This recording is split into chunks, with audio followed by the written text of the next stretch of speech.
Okey. Okey, sebelum kita cerita bab ahli neraka ni, pintu-pintu neraka tu, pintu neraka ada 7. Lepas tu kelakuan ahli neraka ni, yang pertama, kulit dia dibakar. Setiap kali dibakar, dikembalikan balik asal. Sebab manusia ni kalau manusia ni, tanda kata kita sekarang hidup ni kan, dah terbakar kulit kita, lepas tu orang pukul ke apa, tak rasa dah. Sebab kita punya sensor deria tu dah hilang. Di akhirat Allah akan bakar, sakit tak hilang, dikembalikan balik, bakar lagi. Sakit kedua, tambah kedua. Nauzubillah. Kita sakit, kalau sakit hilang itu tak, sakit pertama tak hilang, balik kepada kulit asal, bakar lagi, sakit lagi kedua, tak, seterusnya. Nauzubillah. Itu pertama. Yang kedua ni, saiz ahli neraka tu. Saiz ahli neraka tu daripada hujung bahu ke bahu ni 3 hari perjalanan. 3 hari perjalanan tu bukan berjalan kaki. Orang yang menunggang kuda, Nabi kata orang yang menunggang kuda dengan laju 3 hari. Fizikal. Saiz. Itu bahu tu, bahu. Hujung bahu ke bahu ni. 3 hari perjalanan yang orang yang menunggang kuda. Memang orang pakar naik kuda tu. Laju, selaju-laju naik kuda tu. 3 hari. Kita boleh kira lah, cuba kita kira semua, cek JPT apa. Kelajuan kuda yang pantas 3 hari tu berapa kilometer, berapa ribu kilometer. Allah Ta'ala nak bagi rasa sakit tu. Sebab padan dengan api. Kalau badan kita ni, dalam Nabi sebut tahap kepanasan neraka tu 70 kali ganda. Lepas tu Nabi Adam turun, Allah tarik satu daripada 70 tu untuk kita guna untuk bakar-bakar, makan, masak kan. Jadi 69 ni kan, 69 kali ganda bakaran ni. Kalau macam badan kita ni, zoom, hilang macam tu ya. Tak sampai lagi dah hilang. Jadi tak padan. Jadi aku besarkan badan kita tu untuk rasa padan dengan api tu. Rasa padan api.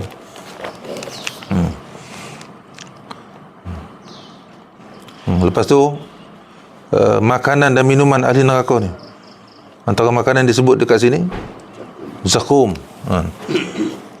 Makanan mereka terdiri pada 3 jenis. Yang pertama zakum. Buah zakum ni, buah dia sejenis buah berduri. Ahli neraka dia tak mau makan. Dia tengok tu pun dia takut, tapi dia lapar, dia makan juga.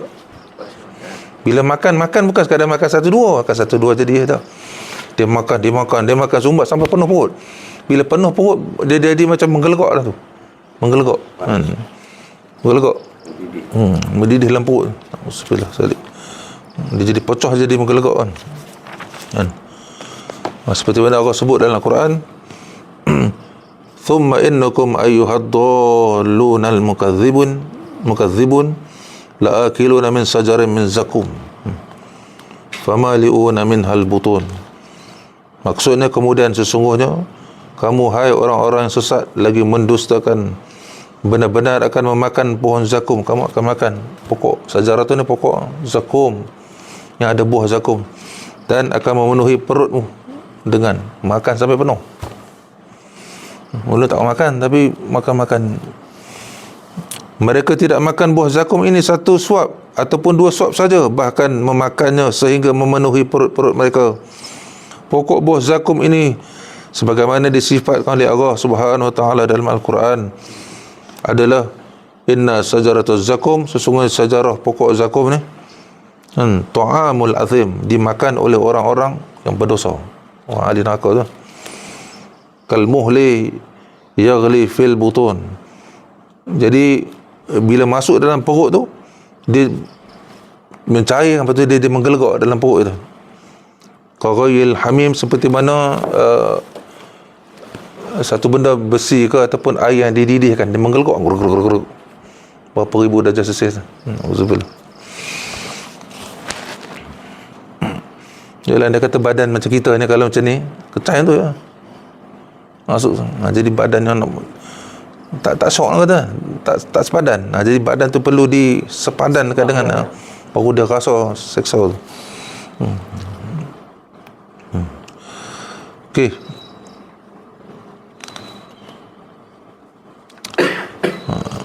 firman Allah Subhanahu Wa Taala lagi, yakni makanan syurga itu, itukah hidangan yang lebih baik ataupun pohon zakum? Allah tanya itu. Bagi kata pemakanan yang dinikmati oleh ahli syurga itu lebih baik ke ataupun kau nak makan buah zakum dan neraka? Tanya kita. Jawablah kita, kalau kita nak makan buah zakum masuk neraka. Tak payah buat apa. Itu pertanyaan Allah itu. Sesungguhnya kami menjadikan pohon zakum ini sebagai siksaan bagi orang-orang yang zalim. Sesungguhnya dia adalah sebatang pohon yang keluar dan dasar neraka. Maksud dia duduk, dia punya bawah puncak perdu dia tu dekat dasar neraka yang menyala. Mayangnya, mayang ni kita sebut apa kalau bahasa dia punya mayang. Mayang ni seperti kepala syaitan, apa tu, bentuk dia macam kepala syaitan. Maka sesungguhnya mereka benar-benar memakan sebahagian daripada buah pohon itu, maka mereka memenuhi perutnya dengan buah zakum, makan sampai penuh. Tersebut dalam hadis mensifatkan makanan ahli neraka, yakni buah zakum, sebagaimana riwayat Imam At-Tirmizi dari Ibnu Abbas radhiyallahu anhuma. Sabda Rasulullah sallallahu alaihi wasallam, jika sekiranya setitik daripada buah zakum itu jatuh ke bumi, titisan daripada buah tu pun kalau jatuh ke bumi ni, dan nescaya binasalah kehidupan ahli bumi ini, mati habis semua, kering kontang mati. Bayangkanlah dengan mereka, yakni buah zakum itu dijadikan makanan hari-hari, makanan harian ahli neraka, buah zakum. Okey, itu jenis pertama, makanan ahli neraka tu buah zakum. Jenis kedua, pokok-pokok berduri, ad-dari'. Firman Allah Subhanahu Wa Taala, laisa lahum ta'amul illa min dari', la yusminu wa la yughni min ju'. Maksudnya mereka tiada memperoleh makanan. Dalam neraka tu tak ada makanan lain selain daripada pohon yang berduri, yang tiada mengembukkan, tak menjihatkan, dan tidak pula menghilangkan lapar. Tak hilang lapar, sakit lagi, sakit lain lapar. Jadi ad-dari' ni adalah sejenis pokok yang berduri yang melata di atas muka bumi, dan orang Quraisy memanggilnya dengan nama syabrak. Apabila ia basah, ni umpama lah, Nabi dia umpamakan, dia tak sama macam tu, tapi maksudnya nak cerita macam kita lah pokok semalu lah. Di Arab banyak pokok-pokok macam ni, pokok berduri. Pokok semalu, pokok yang berjenis-jenis berduri. Tetapi apabila ia kering, dinamakan ad-dari'. Dari' aku sebut Al-Quran, dari' tu. Pokok ini tidak didekati oleh binatang-binatang liar, binatang pun tak pergi dekat sebab berduri, dan binatang ternakan pun tak datang dekat. Pokok ini adalah pokok yang beracun, yang boleh membunuh, dan dia adalah sejenis pokok yang sangat keji, buruk lah, orang tak suka. Okey, maksud pertama makanan ahli neraka ni zakum. Zakum tu berduri juga tu, semua dia tak ada. Ini lain-lain pun jenis pun semua berduri belaka dalam neraka ni. Okey, jenis ketiga, darah dan nanah. Ini minuman. Jadi makanan ni minuman pula. Lelehan daripada ahli neraka yang dibakar tu, lelehan cairan-cairan tu, nanah, danu apa semua. Firman Allah Subhanahu Wa Taala, Falaysa lahu liyawma hahuna hamim wala tu'amun illa min ghislin la ya'kuluhu illal khati'un. Maksudnya, maka tiada seorang teman pun baginya, tak ada kawan dah pada hari itu. Kawan tak ada, kawan-kawan tak kenal, masing-masing duk fikir hal masing-masing. Dan tiada pula makanan sedikit pun baginya kecuali dari darah dan nanah. Ini minuman. Tidak ada yang memakannya kecuali orang-orang yang berdosa. Minuman.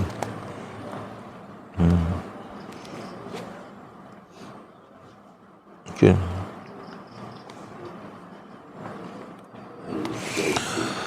Okay. Al-ghislin tu disebut sini kan, wala tu'amun illa min ghislin. Ghislin apa? Ghislin ni adalah darah dan nanah, campur darah campuran darah. Bila orang macam orang mati dalam kubur pun sama. Bila kubur, badan kita sekian-sekian hari kembang pecah tu, darah dengan nanah. Darah nanah. Ya. Melainkan yang jasadnya arah pelihara tak hancur. Jadi Rislin ni campuran darah dan nanah. Itu minuman yang mengalir dari tubuh-tubuh dan kemaluan-kemaluan ahli neraka. Seksaan dan makanan ahli neraka bukan sekadar ini sahaja, bahkan lebih daripada itu lagi. Dan hamim disebutkan hari semua ni. Falaisalahu yauma hahuna. Hamim ni campuran cairan besi dan tembaga. Ini minuman juga. Macam kita minum sekarang ni kan, minuman panas, minuman sejuk. Di neraka pun ada minuman panas ni hamim. Hamim ni cairan besi-besi emas, tembaga apa semua tu kan. Itu minuman panas. Minuman sejuk darah dan Rislin ni. Darah dan nanah. Sejuk kan. Auzubillah salih. Sebagaimana firman Allah Subhanahu wa taala, inna ladaina ankalau wa hamima wa jahima. Jahima huruf jim kan? Okay. Wa ta'aman za ghussatin wa adaban wa azaban alima. Sangat susah. Okey. Maksudnya kerana sesungguhnya pada sisi kami ada belenggu-belenggu, ada gari-gari lah, ikatan-ikatan, rantai-rantai yang berat, dan neraka yang menyala-nyala, hamim, wajahim, neraka jahim menyala-nyala, dan makanan yang menyumbat di kerongkong, dan azab yang pedih. So dalam kerongkong itu bukan mengenyangkan, bahkan menyakitkan. Okey. Jadi minuman sejuk Rislin tu, campuran darah nanah. Hamim cairan besi, tembaga, emas, perak. Okey, minuman mereka adalah hamim. Al-hamim, firman Allah Subhanahu wa taala, ilaiha marji'ukum jami'a wa'ada Allahi haqq innahu yabda'ul khalqa thumma yu'iduh liyajziyal ladzina amanu wa 'amilus solihati bil qist wal ladzina kafaru lahum syarabun min hamimin wa 'adzabun alimun bima kanu yakfurun. Maksudnya hanya kepadanya lah kamu semuanya akan kembali sebagai janji yang benar daripada Allah. Tak ada lari dah, kita mesti balik kepada Allah tu. Sesungguhnya Allah menciptakan makhluk pada permulaan, kemudian menghidup ulang balik. Dulu dihidupkan kita, lepas tu mati, dia ulang hidupkan balik.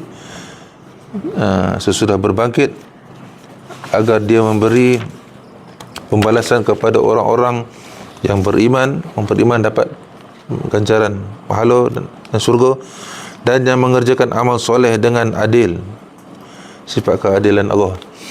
Dan untuk orang-orang kafir disediakan minuman air yang panas, air hamim tadi, cairan besi, tembaga, perak, emas, dan azab yang pedih disebabkan kekafiran mereka, kufur engkau kepada Allah. Al-hamim sebagaimana disifatkan dalam Al-Quran, firman Allah Subhanahu wa taala, yatajarra'uhu wa la yakadu yusighuhu wa ya'tihi al-mautu min kulli makanin wa ma huwa bimayyit wa min waraihi azabul ghalidh. Maksudnya, dan diminumnya air nanah itu, tadi itu Rislin tu, campuran darah dengan nanah, dan hampir dia tak boleh menelannya. Nak telan macam mana darah dengan tu? Dan datanglah yakni bahaya maut kepadanya dari segenap penjuru, tetapi dia tidak juga mati. Tak mati. Macam masuk neraka tak mati-mati. Di dunia ni ada mati lagi. Duduk di akhirat tak mati-mati lah. Sakit-sakit tu lah. Sakit dalam neraka, azab dia sakit, makin naik. Menjerit dalam neraka, disebut dalam banyak riwayat dalam Quran bersebut, ahli neraka ni menjerit-jerit. Dalam kubur tu pun boleh jerit-jerit lah. Tapi tak didengar oleh kita, manusia dan jin tak boleh dengar, makhluk lain semua dengar jeritan ahli kubur. Ini sampai bila-bila lah ada merata. Selagi mana hidup tu, walaupun anda katalah dia ada iman, dia akan dikeluarkan, tapi tak tahu berapa lama duduk dalam menjerit, dia kena azab tu. Okey. Dia tak mau minum, tapi dia kena minum tu. Dia lapar. Dia mesti minum tu. Macam kita lah, kita dah terlampau sangat, dah darurat, dah tak ada makanan. Kita mesti makan benda-benda. Dia macam contoh babi. Babi ni kita tak makan. Tapi anda katakan darurat, diharuskan, dibenahi untuk makan. Kalau kita sanggup biar mati pun tak apa, mati sampai mati, kita tak makan benda haram, tak masalah. Macam darutan tu, benda air kencing ke kan? Benda-benda haram lah. Benda-benda haram asalnya haram. Tapi ketika darurat, dia harus arak ke, boleh. Tapi kalau kita tak, aku masa sihat dulu tu pun, masa segar pun, aku tak minum benda haram, tak makan benda haram. Sekarang pun aku takkan makan, biar mati pun tak apa, pun tak masalah, lagi bagus. Kalau kita nak makan boleh sekadar untuk bagi tenaga. Dia tidak juga mati, dan di hadapannya masih ada azab yang berat. Tak mati-mati, azab duk menunggu dia. Firman Allah Subhanahu wa taala lagi, wa qulil haqqu min rabbikum faman syaa'a falyu'min wa man syaa'a falyakfur inna a'tadna lidh-dhalimina naran ahata bihim suradikuha wa yastaghithu yughathu bima'in kalmuhli yashwil wujuh. Ini surah Al-Kafir. Bi'sas syarabu wa sa'at murtafaqah.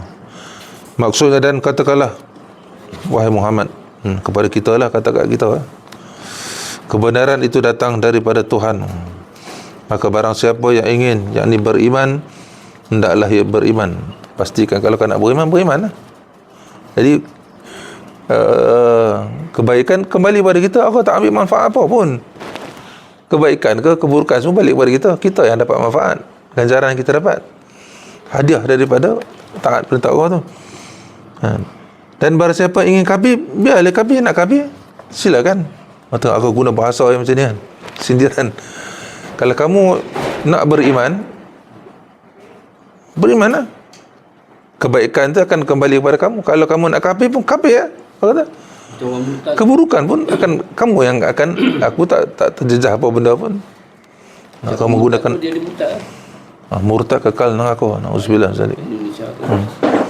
Tapi anda kata sebelum dia ni, ada kata dia murtad setahun tu kena qada habis. Dia masuk Islam balik kan. Ada orang nasihat dia, tiba-tiba dia bagi kesedaran, ya tak ya juga, masuk Islam dia. Kata setahun punya amalan tu, puasa dia apa semua, solat dia semua kena qada habis. Okay. Sesungguhnya kami telah sediakan bagi orang yang zalim itu, orang-orang yang nak pilih jalan kafir itu, pilih jalan menentang perintah Allah tu, neraka. Neraka lah tempat dia. Yang gejolaknya dia punya api tu sentiasa mengepung mereka, duduk dalam api ya.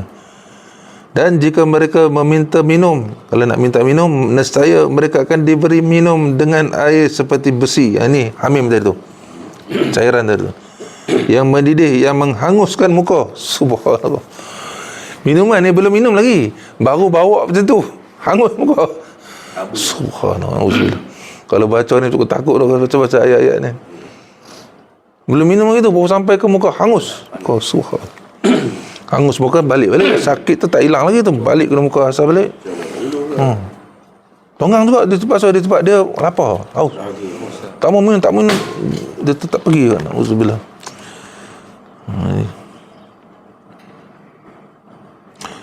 Dan saya mereka akan diberi minum dengan air seperti besi, hamim tadi, campuran besi, emas, perak dan sebagainya. Dan yang menghanguskan muka itulah makanan ataupun minuman yang paling buruk, dan tempat istirahat yang paling jelek, yang paling buruk. Itu sehina-hina, dia buruk ni maksud hina, sehina-hina minuman, sehina-hina tempat kembali tu, semulia-mulia tempat kembali syurga kan, sehina-hina. Ulama katakan Uwais Al-Qarni ni, orang pernah nampak dia mencangkung depan anjing depan dia berdiri, dia mencangkung depan, dia bercakap anjing, Boleh-boleh orang ni banyak orang kata macam orang gila. Dia cakap anjing. Dia cakap apa? Dia kata, wahai anjing, kalau esok aku mati, aku masuk neraka, kau lebih mulia daripada aku. Kan? Tapi kalau aku mati masuk syurga, aku lebih mulia daripada kau. Sebab anjing ni, walaupun kita kata hina babi lah anjing, kan? Dia tak masuk neraka. Syurga pun tak masuk. Dia jadi tanah tu. Dia bawa. Jadi kalau kita masuk neraka, siapa lebih baik? Siapa lebih baik? Dia lebih mulia bagi kita. Yang kita pandang tu, kita jangan pandang makhluk ke babi ke atau binatang hina. Hina anjing. Dia lebih mulia pada kita sebenarnya dari segi nisbah tu lah, dari nisbah. Kalau kita masuk syurga, kita lebih mulia pada dia. Okey. Firman Allah Subhanahu wa taala lagi. Kan? Masalul jannati allati wa'idal muttaqun fiha anharun min ma'in ghairin sinin wa anharun min labanin lam yataghayyarun ta'muhu wa anharun min khamrin lazzatin lisyaribin wa anharun, ni cerita tentang sungai-sungai dalam syurga. Man asalin musaffa wa lahum fiha min kulli thamarati wa maghfiratun min rabbihim kaman huwa khalidun fin nari wa suqu ma'un hamiman faqatta'a am'a'ahum. Nak habiskan sikit lagi.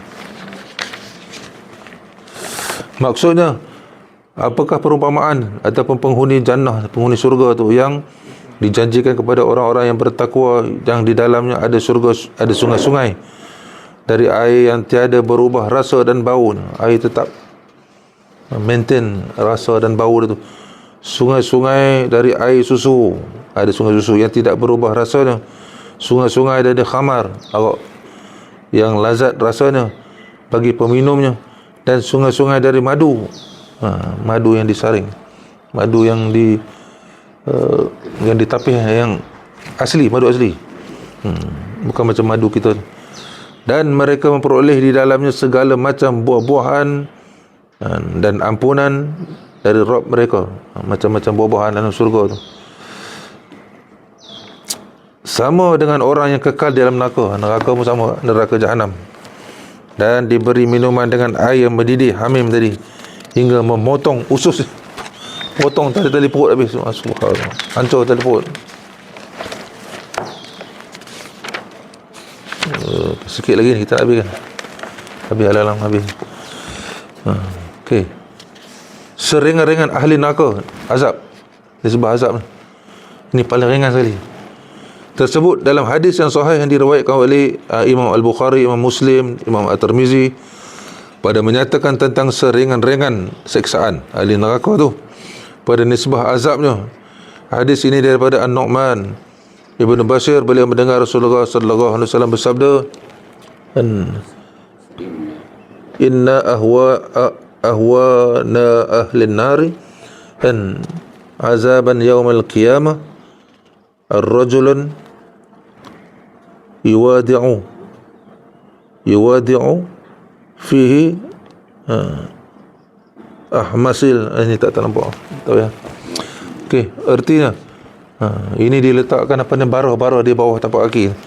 Artinya sesungguhnya seringan-ringan ahli neraka nisbah azab pada hari kiamat, iaitu seorang lelaki diletakkan bara api neraka pada perut dua tapak kaki, di bawah tapak kaki dia tu.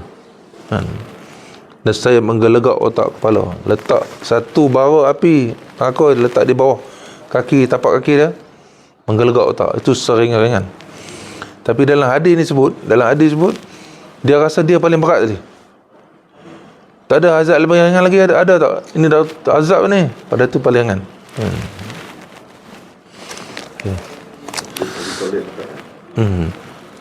Jadi kesimpulan, hasil ataupun faedah beriman dengan hari akhirat.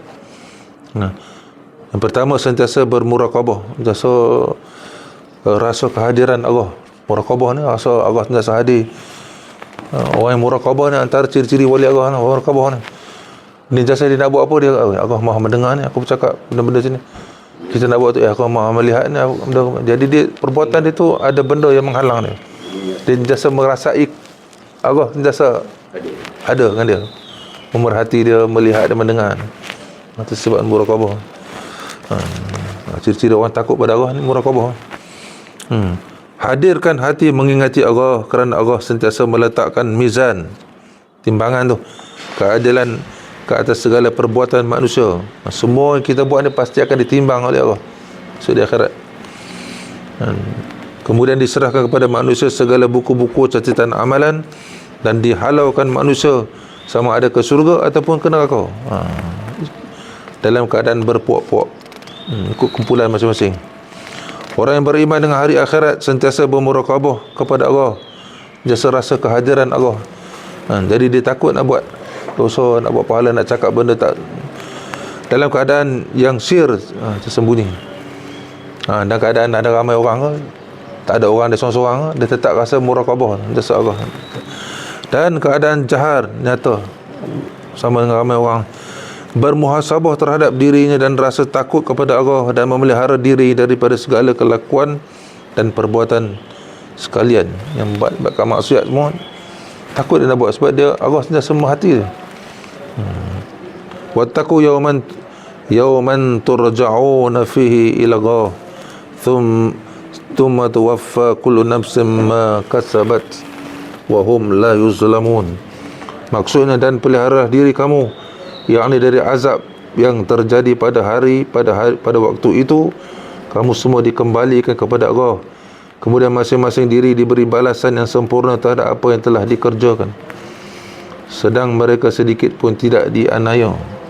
Sebesar zarah pun Allah kira kebaikan, sebesar zarah dosa pun akan dinilai oleh Allah. Jadi faedah yang kedua, teguh dan mantap pada perjalanan suluk perjalanan. Tarekat pun jalan, tarekat ni jalan. Tarekat maksudnya metode lah, atau kaedah lah. Contoh tarekat Naqsabandi ke, tarekat Ghazaliyah ke, cara-cara dia nak suluk ni kaedah daripada tarekat tu. Duduk berzikir, duduk kaedah-kaedah cara-cara masing-masing tarekat tu, suluk.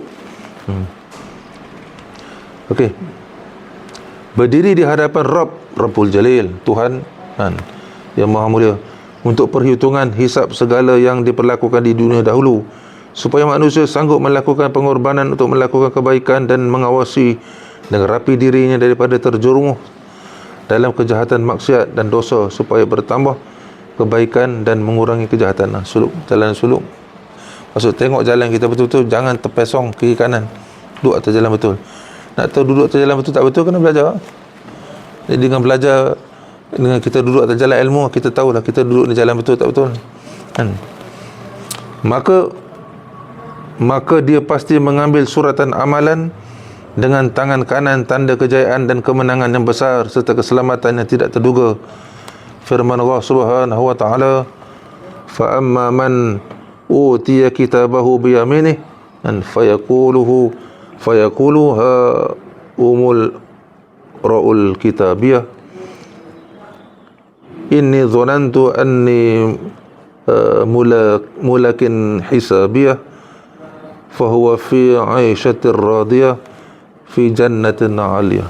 Maksudnya, adapun orang-orang yang diberikan kepadanya kitabnya daripada sebelah kanan, ni tanda ahli surga, maka dia berkata, ambillah, bacalah kitabku ini. Allah kata, ambil kitab kamu, dia bagi tangan kanan, kita ambil tangan kanan, baca kitab, kita baca sendiri. Sesungguhnya aku yakin bahawa sesungguhnya aku akan menemui hisab terhadap diriku. Maka orang itu berada dalam kehidupan yang diredai Allah. Maksudnya alam syurga yang tinggi. Ambil pencatatan amal tangan kanan tu tanda ahli syurga tu. Okay, yang ketiga, perseimbangan antara kerja dunia dengan amalan akhirat, sebagai peringatan dan perhatian bahawa dunia ini adalah negeri bala dan ujian. Bala tu pun ujian, bala tu ujian. Bala ni bukan bala musibah tak. Bala ni sebenarnya bukan maksud benda negatif tak. Bala ni ujian lah.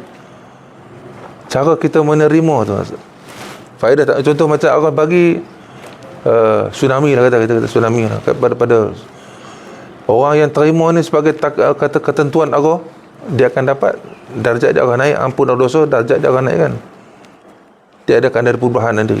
Tapi orang tu terima bala tu sebagai satu bentuk macam musibah, benda-benda negatif kan.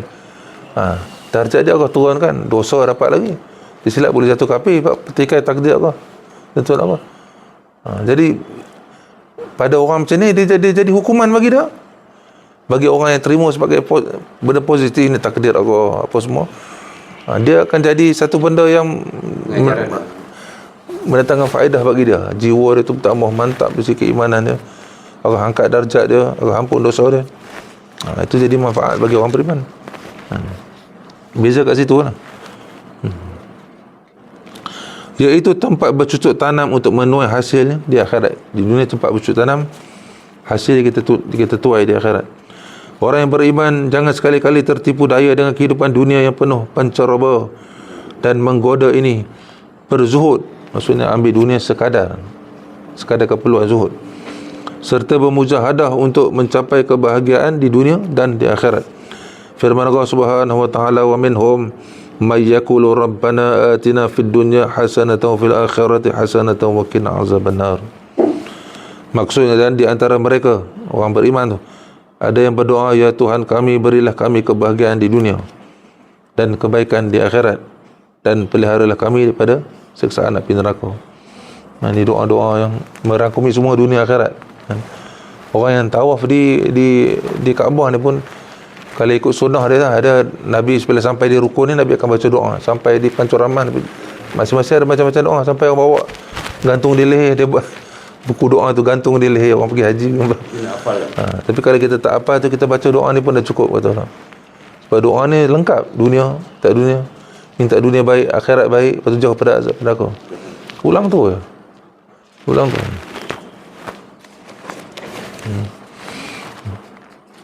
Firmannya lagi, wabtaghi fima ataqallahu darul akhirah wala tansa nasibaka minad dunya wa ahsin kama ahsanallahu ilaik wala tabghil fasada fil ard innallaha la yuhibbul mufsidin. Dan carilah pada apa yang telah dianugerahkan Allah kepadamu, kebahagiaan negeri akhirat, dan janganlah kamu melupakan bahagianmu dari kenikmatan duniawi, dan berbuat baiklah kepada orang lain sebagaimana Allah telah berbuat baik kepadamu, dan janganlah kamu berbuat kerosakan di muka bumi, sesungguhnya Allah tidak menyukai orang-orang yang berbuat kerosakan. Perteguhkan keimanan pada Allah. Okey, last. Orang yang beriman dengan hari akhirat, beriktikad di hati tu bahawa dunia ini adalah negeri persinggahan, transit, R&R, iaitu negeri tempat beramal ibadat, bukan negeri pembalasan amal yang kekal abadi. Dunia ni tempat kita akan berpisah, ada tempoh-tempoh dah. Tak perlu kita anggap macam kita, janganlah kita duduk dunia yang ada tempoh ni macam kita nak duduk selama-lama tu. Bukan di sini tempatnya. Hakikat dunia di sisi Allah tidak ada nilai dan harga walaupun sedikit, sebagaimana tersebut pada hadis mafhumnya ataupun makna dia. Jika sekiranya dunia ini ada nilai di sisi Allah seberat sayap nyamuk sahaja, nescaya orang kafir tidak akan merasai walaupun seteguk air. Dunia ni tak ada nilai di sisi Allah, maksudnya tempat untuk kita buat ibadat dia tak ada nilai. Nilainya di akhirat yang bernilai. Jadi andai katalah dunia ni ada dalam hadis sebut sayap nyamuk sebesar sebelah sayap dia tu, ringan sayap tu, halus lah. Ada nilai di sisi Allah walaupun sebesar tu, walaupun seringan tu, nescaya orang kafir tak boleh minum walaupun seteguk air tu pun. Jadi orang kafir kaya, orang kafir boleh minum, bahkan makan dia mewah pada kita, sebab tempat dia tak ada nilai. Di akhirat dia langsung setitik air biasa pun tak boleh minum, bahkan dia minum air itulah hamim ataupun ghislin tadi tu. Adapun di akhirat adalah negeri pembalasan yang adil dan tidak ada kezaliman selama-lamanya. apa yang dijanjikan oleh Allah Subhanahu wa taala semuanya tertunai, pasti Allah tunai.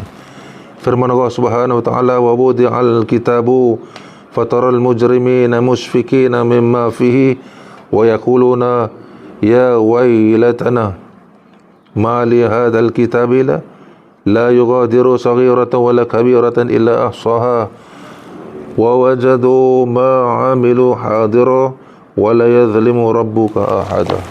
Okey. Habis, ya. Maksudnya dan diletakkan kitab, lalu kamu akan melihat orang-orang bersalah ketakutan. Kitab dia sendiri, kita akan baca kitab sendiri, baca kitab catatan amal kita tu. Orang yang tengok contoh macam report card lah, report card kan. Merah semua. Kita suruh anak kita baca, semua merah, dia kita baca bahasa Malaysia berapa. Diam lah. Buka pucat takut. Umpama macam tu lah. Tak sanggup nak baca, takut nak baca. Okey. Kamu akan melihat orang-orang yang bersalah ketakutan terhadap apa yang tertulis di dalamnya. Dan mereka berkata, aduhai celaka. Habis celaka kita. Kita apakah ini yang tidak meninggalkan yang kecil dan tidak pula yang besar. Semua sedetail-detailnya ditulis oleh malaikat. Melainkan ia mencatat semuanya, semua dicatat oleh para malaikat. Dan mereka dapati apa yang telah mereka kerjakan, ada tertulis. Semua ada pun semua dalam ni, catat detail, sedetail-detailnya. Dan Tuhanmu tidak menganiaya seorang jua pun. Semua ni benda yang kau buat. Baik ke jangan tulis. Tak ada kat tipu-tipu sini, tak ada. Semua yang kau buat. Wallahu a'lam. Habis rukun iman yang terakhir, rukun iman yang ke-6, beriman dengan qada dan qadar. Wallahu a'lam.